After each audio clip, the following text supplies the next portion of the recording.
I think that the two reasons why the South Asian community may have shifted to Trump. میرے خیال میں جنوبی ایشیائی community کے ٹرمپ کی طرف جانے کی وجہ ان کی امیگریشن پالیسی ہے.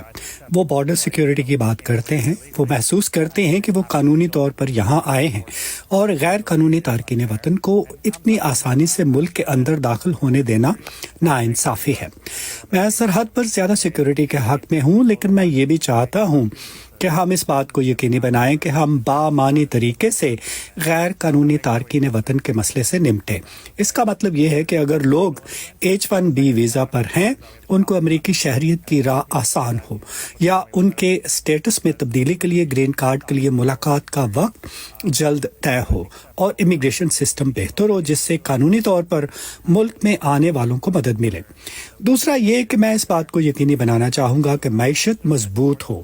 لوگ عموماً کہتے ہیں کہ بائیڈن کے مقابلے میں ٹرمپ کے دور میں معیشت بہتر تھی. اس کی بڑی وجہ یہ تھی کہ بائیڈن عالمی وبا کے درمیان میں تھے. تو عمومی طور پر میں یہ کہوں گا کہ میرے پاس ایک ایسا پالیسی پلیٹ فارم ہے جہاں یہ تمام مسائل حل ہو سکیں گے، اور اسی وجہ سے مجھے کمیونٹی کی بہت حمایت حاصل ہے. That's why I've gotten a lot of support from the community.